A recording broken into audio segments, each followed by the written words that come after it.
سلامونه وخت مو په خیر تاسې ته له زیرو نیوز لرویشت څخه د نن ورځې د مهمو خبرونو ټولګې ته راغلاست ویو.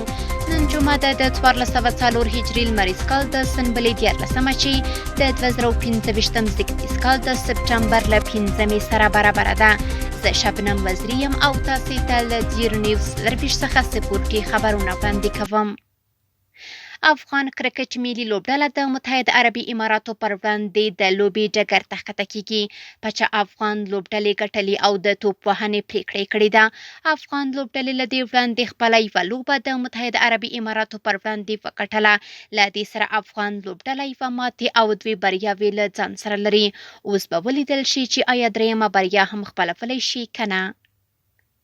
د دایکنډي د پاتو ولسوالۍ له بېلابېلو سیمو څخه د 15 ورزشکارانو ترمنځ د ځوانانو په عمري کټګوریو کې د یوې ورځې لپاره د ځغاستې سیالۍ ترسره شوې. په دغو سیالیو کې خان د ډېرو امتیازونو په ګټلو او خپلو سیالانو ته په ماتې ورکولو سره د اتلولۍ لومړی مقام او مهدي بیا 2یم مقام ترلاسه کړ.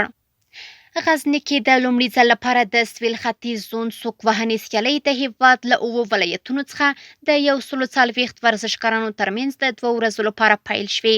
په دغو سیالیو کې ورزشکاران د ځوانانو، نویو ځوانانو او لویانو عمري کټګوریو کې سره سیالي کوي او په پای کې به غوره ورزشکاران وپېژندل شي. د نورستان ولایت د مرکز او ولسوالیو ترمنځ د سیمه ییزو او عنعنوي ورزشونو سیالۍ د یوې ورځې لپاره ترسره شوې. دغه سیالۍ د هېواد د اصیلو سیمه ییزو ورزشونو لکه د ډبرې اچونه، غورسي او الوسي څخه جوړې شوې وې چې د سیمه ییزو ورزشونو د پراختیا او ودې په موخه ترسره شوې. د سپورت له ډګره وروستی خبر هم ده چې د کاپیسا ولایت مرکز په ریګروان ورزشي لوبغالي کې د 4 لوبډلو ترمنځ د خوستي سیالۍ ترسره شوې.